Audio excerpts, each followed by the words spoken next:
Good afternoon. Thanks for joining us Across the Fence. I'm Fran Stoddard. In the next couple of weeks, we will all be asked to participate in something that started 230 years ago. Back in 1790, the first ever U.S. Census was taken. And in accordance with Article 1, Section 2 of the Constitution, the government is required to carry out a national census every 10 years. So this year, for the 24th time in our country's history, a decennial census is taking place. To learn more about it and what you can expect, I'm joined by a census expert, Michael Moser. He is the coordinator of the Vermont State Census Data Center, and he serves as the coordinator of the Vermont Complete Count Committee. Thank you for coming in and for educating us about the census. This is terrific. First, what is the Vermont Complete Count Committee? Sure, yeah, that is something that was started by executive order by Governor Phil Scott, and we have a charge of making sure that we're educating Vermonters, the general public, about the decennial census that's upcoming, about safety and security, making sure that folks feel comfortable answering the decennial census and have access to true information about the census. And in particular, we are reaching out to communities that the Census Bureau traditionally knows are a little bit more challenging to count. So every 10 years, they've realized that, for instance, youth is a population that is perennially undercounted, and we want to make sure that that folks have the right information to count kids in the right home, or foster kids, all sorts of different living situations that they want to make sure we're addressing. Right, even homelessness. Yeah, absolutely. If somebody's between homes, or that's tricky. Yeah, folks that may be experiencing homelessness, the Census Bureau has a particular count that they do. They go out into those communities in partnership with the service, with the agencies and organizations that serve those communities, and do a particular point-in-time count of folks experiencing homelessness in the state. Yep. Okay, so how does this work? What's the time frame, and what can people expect? Yeah, well, so essentially, in 2020, this decennial census will be the first time that folks are able to respond online. The Census Bureau is beginning to mail out postcards to every address that they have in the country in the middle of March. And those postcards will be arriving in your mailbox, and on that postcard will be information about how you can respond either online, using a telephone, or using a paper copy of the form. And so really, it's right now. Right. So, how would you get a paper copy of the form if you're just getting a postcard?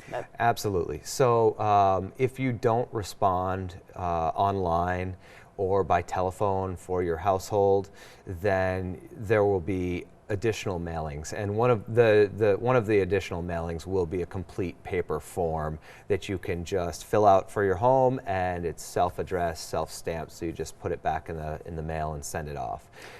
Yep. So if you do this online, you won't get bothered anymore. That is very correct. So if you respond online, you're not going to receive additional mailings. Or by telephone, you won't receive the additional mailings. And if you don't respond by mail or online or using the paper copy that will come to your home, then eventually the Census Bureau is going to be sending out people all across the state, all across the country, to knock on doors to follow up with households that haven't responded. And we like to encourage folks to respond as early as possible so that we can minimize the amount of door knocking that has to happen and intrusions on people's privacy, and just also use of taxpayer dollars, minimize the use of taxpayer dollars. So why is this so important? What's the central purpose of the census, and why should people respond right away? Yeah, thank you. So there's lots of uses for the decennial census.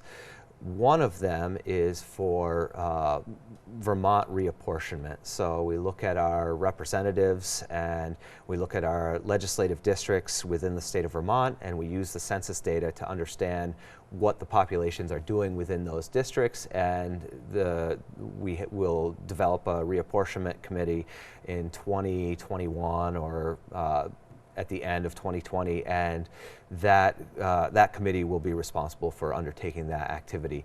At the federal level, and they're informed by the census. Absolutely. So they use the census data to look at those population characteristics. At the federal level, it determines how much representation each state gets at the federal level. Of course, the state of Vermont is so small that that's not really going to impact us, at least this year or this decennial year.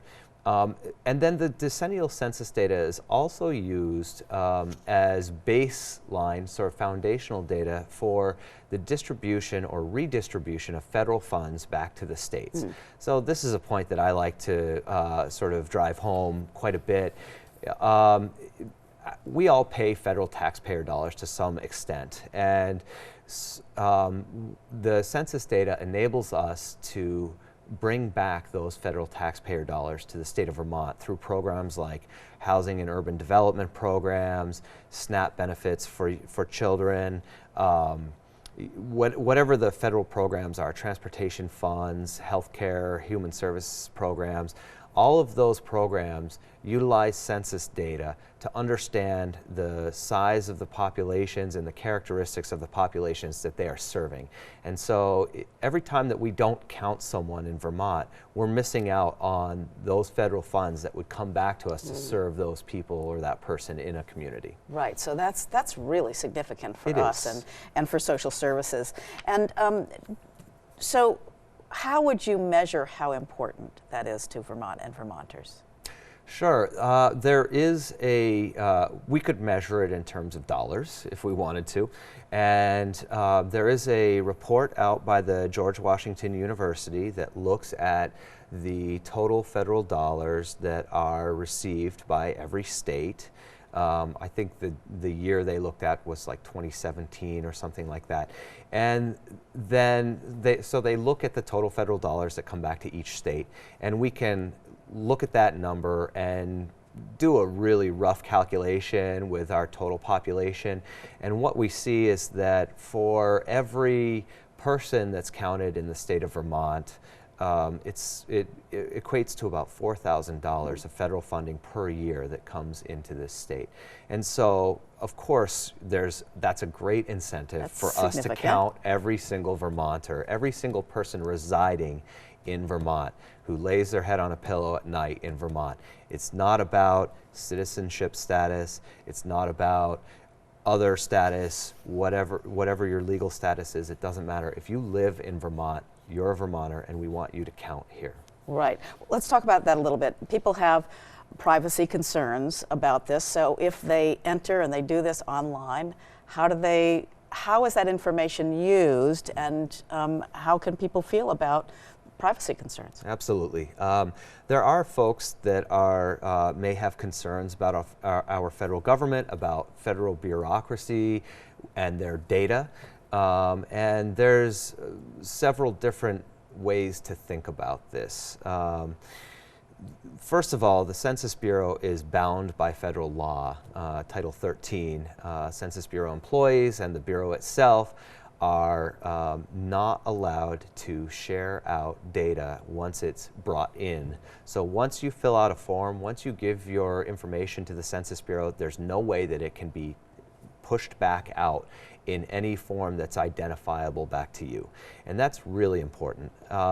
Census Bureau employees, the ones that come to your door and ask you to fill out the form, those folks are they could be jailed for up to 5 years and fined $250,000 if they shared any information, say with the municipality. Say you were living in an apartment that wasn't a legal residence in a town that had zoning or something like that. Census Bureau employee cannot provide that information back to the town. If they do, they could go to jail for that.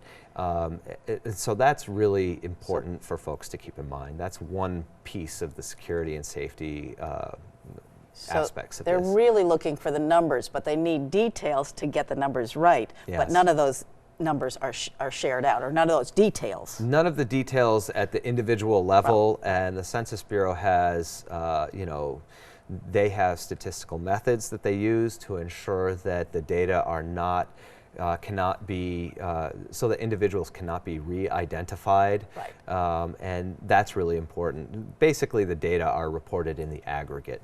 Right. And what kind of things does the census ask? What can they expect? Yeah, so in previous decennial operations, there was always something called the long form and something called the short form. And the long form would ask you questions about how many rooms in your household and how, do you have internet access, and very lengthy form with very, very specific details. That form has been replaced with other work that the Census Bureau is doing on an ongoing basis. This decennial year in 2020, it's only 9 questions that they're asking. And I like to tell folks that may have concerns about providing their information to the federal government, I like to assure folks that the questions the Census Bureau is asking are, the data they're collecting is less intrusive than some of the data that you might provide just by going on the internet or using your credit card at the store. Most folks are aware that those data are being collected when you surf the internet or when you purchase something, and the data aggregators are actually using that information. The Census Bureau is asking you, what's your name, what's your phone number, how many people live in the house, what are the ages of those people, what's the race and ethnicity of those folks. Not Social Security, so don't get this mixed up with somebody. So it's not that critical, or bank things, or money, or.